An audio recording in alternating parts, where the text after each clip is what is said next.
আপনাদের স্বাগত জানাই আমি আমার আলোচনা শুনবার জন্য। প্রথমেই বলে রাখি যে আমি বড় কোনো মানুষ নই, আমি খুব জ্ঞানী গুণীও নই, তবে আমি ফালতু কথা খুব কম বলি এবং যে পেশায় আমি আছি সেই পেশায় থাকবার কারণে আমি মনে করি যে না জেনে না বুঝে কোনো কথা বলা উচিত নয়। আমি চেষ্টা করি, ভুল মানুষ মাত্রই হয়।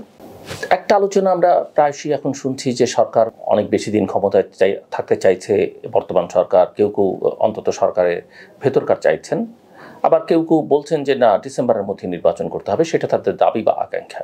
আন্তর্জাতিক মহল কি করবে বা কি করে সেটা নিয়ে আমি আগে কথা বলেছি, ভবিষ্যতে নিশ্চয়ই কথা বলবো।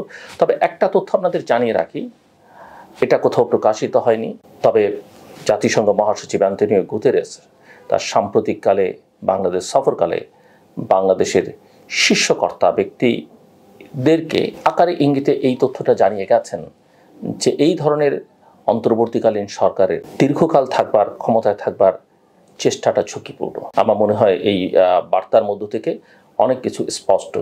যারা মনে করছেন যে 2-3 বছর চাইবেন ক্ষমতায় থাকতে কিংবা দেশের ভিতরে একটা আবহ তৈরি করতে পারবেন, কিন্তু আমি মনে করি না দেশের মানুষ সেটা চাইবে। আর আন্তর্জাতিক শক্তিগুলো, জাতিসংঘ সহ বিশেষ করে পশ্চিমা দেশগুলো সেটা কোনোভাবেই পছন্দ করবে না বা অ্যাকসেপ্ট করবে না, এবং সেটা হলে বাংলাদেশের জনগণ নানাভাবে সাফার করবে।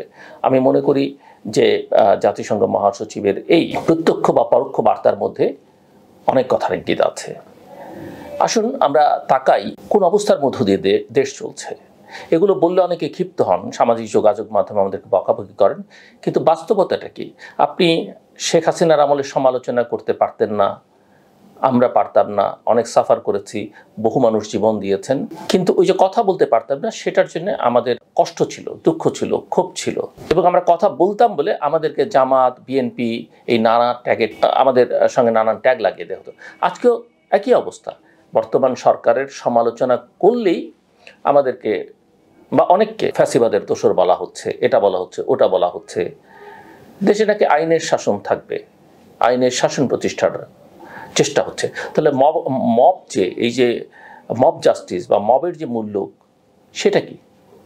সেটা কি এক ধরনের ফ্যাসিবাদের ছায়া না?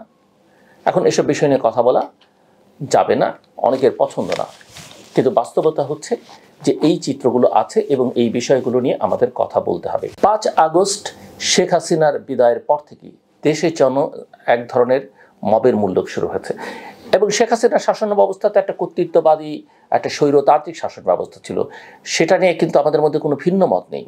কিন্তু সেখান থেকে আমাদের যে উত্তরণ, সেটা কি ধরনের? প্রথম দিকে মানুষ অভ্যুত্থান পরবর্তী প্রতিক্রিয়া হিসেবে অনেক কিছু মেনে নিয়েছে, কিন্তু সেই মেনে নেওয়ার পরে ধীরে ধীরে সারা দেশে ভয়, আতঙ্ক, বিচারহীনতার এক চরম পরিবেশ তৈরি হয়েছে। এখন এর সাথে নতুন সংযোজন যেটা আমরা দেখতে পাচ্ছি, সেটা হচ্ছে মানুষকে বিভিন্ন ট্যাগের মাধ্যমে প্রতিহত করা হয়, হেয় করা হয়, তাদের বিরুদ্ধে মব উস্কে দেওয়া হয়। কাউকে বলা হচ্ছে ভারতের দালাল, যে মানুষটি 15-17 বছর ভারতের বিরোধিতা করলো তাকেও ভারতের দালাল বলা হচ্ছে, হাসিনার বিরুদ্ধে বললো তাকেও শেখ হাসিনার দোসর বলা হচ্ছে। তো এসব ট্যাগ দিয়ে রাজনৈতিক সুবিধা নিয়েছিল আওয়ামী লীগ, বা সুবিধা নেওয়ার চেষ্টা করেছিল, এবং সেটা ছিল আওয়ামী লীগের একটা রাজনৈতিক স্টাইল। আমরা সেই অপরাজনীতি থেকে এখনও বের হতে পারিনি। আওয়ামী লীগ সোশ্যাল মিডিয়াতে তাদের থিঙ্ক ট্যাঙ্ক, সিআরআই, তারা যে বট অ্যাকাউন্ট তৈরি করেছিল, সেই বট অ্যাকাউন্টগুলো কিছু এখন কম বেশি ক্রিয়াশীল নেই যে তা না, কিন্তু এখন নতুন আরেক গোষ্ঠী বট অ্যাকাউন্ট তৈরি করছে এবং তারা সোশ্যাল মিডিয়াতে ঝাঁপিয়ে পড়ছে একটু কোনো রকমের সরকার বা এই বৈষম্য বিরোধী ছাত্র আন্দোলন বা নতুন দলের সমালোচনা করলেই। সাম্প্রতিক সময়ে দেশে আইন শৃঙ্খলা পরিস্থিতির একটা চরম অবনতি ঘটেছে, এটা নিয়ে ভিন্নমত পোষণ করবার কোনো সুযোগ নেই, এবং সেটা অন্তর্বর্তীকালীন সরকারের প্রধান মোহাম্মদ ইউনূসও স্বীকার করেছেন। চুরি, ডাকাতি, ছিনতাই এসব তো ছিলই, কিন্তু এখন প্রতিদিন ধর্ষণের ঘটনা শিরোনাম আসছে। এটা বললে অনেকে বলেন আগে কি ধর্ষণ ছিল না? আগে ছিল বলে তাহলে আগে তো হাসিনা ছিল, তাহলে আমরা আবার হাসিনাকে ফেরত নিয়ে আসি।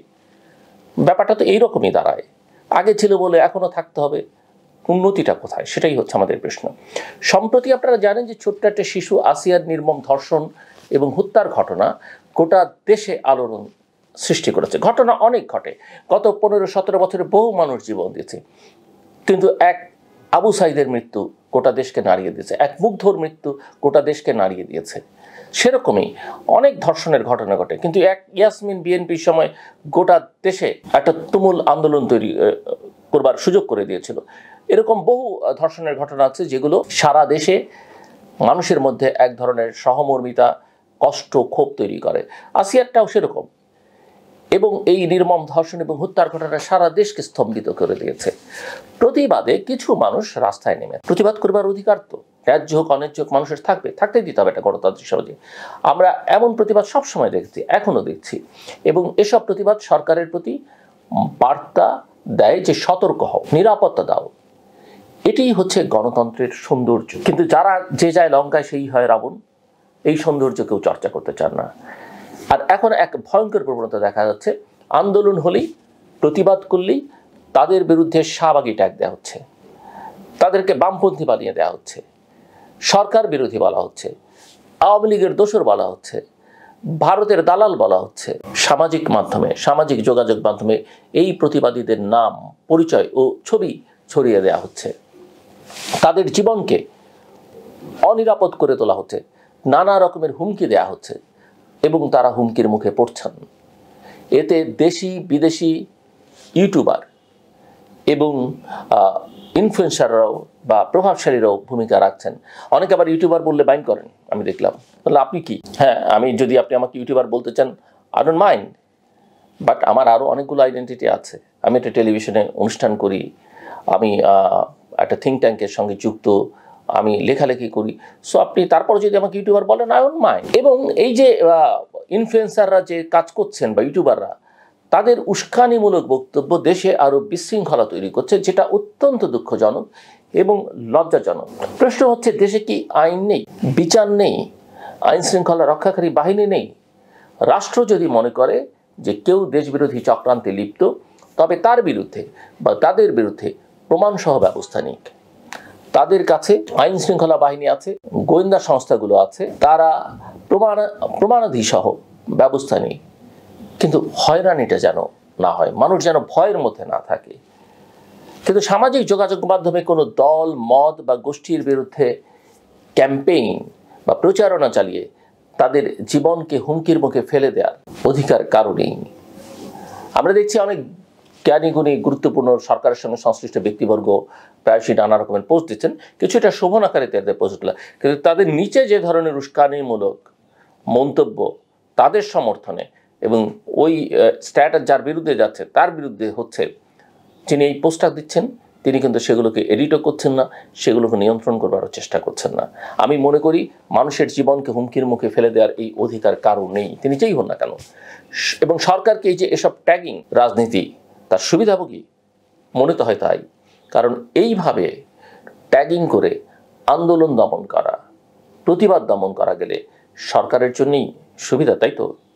তাই হয়তো এই মব উস্কানি বা মরাল পুলিশিং নিয়ে কোনো পদক্ষেপ নেওয়া হচ্ছে না। কথা হচ্ছে, কথা শুনতে শুনতে, কথামালার রাজনীতি শুনতে শুনতে আমরা অনেক সময় পার করেছি, কিন্তু কাজ হয় না। ফলাফলটা কি হবে?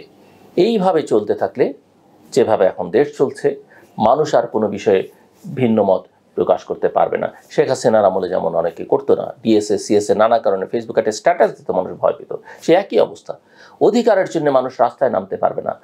মানুষ যদি অধিকারের জন্য রাস্তায় নামে এবং মানুষ যদি ন্যায্য অন্যায্য কোনো কথা না বলতে পারে, সেটাকে কোনো গণতান্ত্রিক সমাজ বা রাষ্ট্র বলা যাবে না। মিছিল মিটিং করা অসম্ভব হয়ে উঠবে। আমরা দেখছি মিছিল মিটিং করা নিয়ে অনেকে আমরা বিরক্তি প্রকাশ করি, কিন্তু এই মিছিল মিটিং আমাদের জীবনের অনেক কিছু কিন্তু ফিরিয়ে দিয়েছে। সব মিলে এটা ঘুরে ফিরে যেন সেই ফ্যাসিস্ট শাসন, সেই দমন নীতি। হ্যাঁ, আগের চাইতে পরিস্থিতির কিছুটা উন্নতি হয়েছে, কিন্তু আমাদের তো আরও উন্নতি আমরা করতে পারতাম। কয়েক মাস গেছে, বেশ কয়েক মাস। সবচেয়ে বড় আইরনি হচ্ছে, যারা একসময় শাহবাগ আন্দোলনের সংগঠক ছিলেন বা তাদের ভাষায় শাহবাগী, তারাই এখন অন্যদের উপর শাহবাগী ট্যাগ লাগিয়ে তাদের বিপদে ফেলছেন। বাংলাদেশ কি তাহলে সত্যিই মত প্রকাশের স্বাধীনতা হারিয়ে ফেলছে? এই প্রশ্ন দেশের ভেতর থেকে উঠবে, বাইরে থেকে উঠবে, এবং এক্ষুনি এই প্রশ্নের উত্তর খোঁজা জরুরি। নইলে সামনে কি অপেক্ষা করছে তা ভাবতেও ভয় লাগে। আমার কথা শুনবার জন্য আপনাদের অসংখ্য ধন্যবাদ। আপনাদের সবার জন্য শুভকামনা। নিরাপদে থাকবেন, ভালো থাকবেন।